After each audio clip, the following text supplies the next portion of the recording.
Hey guys, welcome to part 2 of my reaction to Digital Man off of the Signals album from Rush. This is the part 2 video, so I just listened to that all the way through. If you want to see that, that is part 1. Link will be in the description below. For now, we're just going to talk about the song for a couple of minutes and just kind of ramble on a little bit. You know, some of the stuff that some people don't enjoy really watching, but some of you guys do.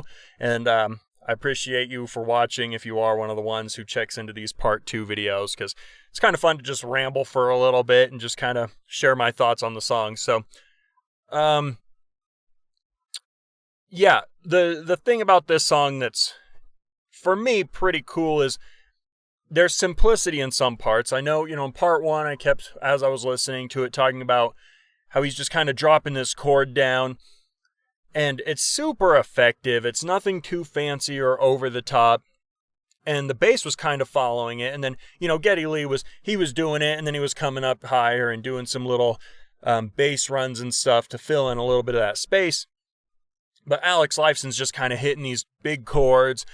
And on top of that, then to kind of fill in a little bit of space, he's hitting some of these like... when guitar players, a lot of times they say arpeggios, they're thinking this kind of do-do-do-do-do-do-do-do kind of feel. But he's playing the chords, but he's just picking individual notes, but then holding the notes. And he does that so well. I can't sing his praises enough, in this video and other videos, for how well he plays these arpeggios. And it's really actually inspired me in some of my music to really be more deliberate with my notes and the way that I play chords. And, instead of just hitting it and just, why not just, and just kind of like let it play. And of course it sounds better on a guitar. But he does it so well, and he's got the perfect amount of effects. And it really gives a full, fat sound while still, in a sense, being clean. Not from a guitar tone perspective of like it's a really clean tone, but clean as in it's very deliberate and methodical, so you don't get any accidental notes. You don't have any notes that are kind of clashing. A lot of times you might hear guys and they're playing and you get string noise sometimes, or you might hear a palm hit the bridge or something like that. But his stuff, even with a big tone like this, not a super distorted tone, but a little bit of gain there, these effects, it's really, really clean and good. And he's not messy, that's for dang sure. And the reggae stuff, man, a little bit of a reggae vibe. It's so cool. It goes back to what I was saying in one of the other videos of, they can essentially take, if you could take their songs and turn them into multiple songs, but they just put them together in a way that it makes one perfect song that flows really well, that sounds cool, kind of catches you off guard a little bit, and it makes you just kind of question, like, okay, what is good songwriting? Because, a lot of times I'll hear a song that I'm like, man, that's a really good song, and then I might, break it down a little bit in my head and stuff, and it's still a very enjoyable song, but the structure of it oftentimes can be quite simplistic, and there's certainly nothing wrong with that. I enjoy many, many songs that are very basic, and there's no shame in that, and I absolutely will own the fact that, hey, I love some of those simple songs. But I really, really respect and appreciate when people take the time to put together music in a way that's not normally done, and it comes out still sounding musical. They're not just kind of taking a bunch of ideas, and you hear that in songs a lot. I've said this before, I'm sure, but you hear where it's like that's cool, it's a change, but it's like it doesn't fit the song. It might as well just be another song.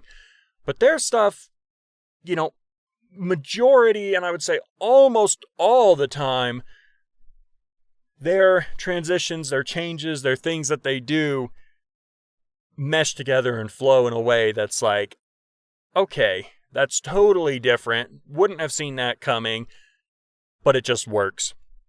And I love that. And by the way, I got to talk about Alex Lifeson's solo. See, this is why I just ramble. Because eventually my thoughts will come around. The very first little run, like the little phrase at the beginning, a little bit of a descending lick, I think, if I'm recalling correctly, followed immediately by this little bit of an ascending run. And the contrast between that, because it's not like what, a normal guitar player would do where they just kind of walk down the scale and then back up it. The really cool phrasing, I'd have to go back and listen to it again and really listen to it intentionally. But I just remember hearing that at the very beginning of that solo and going, wow, that was really cool. And then, of course, the rest of the guitar solo, absolutely fantastic. Like I said, such a super good tone. Just, sexy's the right word to describe it. The perfect amount of gain, perfect amount of effects, and the perfect amount of, speed and aggression on the playing. And of course, he doesn't need my approval, but he absolutely has it. From a guitar player perspective, it's like, whew, man, aspirations and goals just, when you listen to that kind of playing. Anyway, you guys, great song. 4 killer tracks to, I think it was was it Chemistry that I said, definitely not my favorite track ever, but still a very much enjoyable track. So you listen to all 4 of these and you're like, wow, that's really good. For 4 songs to start an album, that it's like, okay, if I ever wrote 4 songs in my lifetime that were that good, I would be happy. So can't really critique them too strongly or criticize them or say anything negative. Just absolutely loving this. Listening to Rush again is just an absolute blast. So that's going to wrap it up, you guys, for this video. We're going to just continue through this album. I think we got 4 tracks left. That's kind of the first side of the album, even though everything's all digital now anyway. But so I think we got 4 tracks left, if I'm not mistaken. But whatever the case may be, we're going to finish up this album, and I'm sure just keep loving it. Thank you guys for watching. If you made it this far, thank you so much. I really appreciate it. Please leave me a like, leave a comment. If you're not already subscribed, which I'm sure you already are, hit that little subscribe button, you guys, and hit the bell if you want to get notified of any new videos. You guys, I really do appreciate everything you guys do for the channel, from the comments and the likes to the little feedback. It's so much fun. I will see you in the next video. Thank you for watching.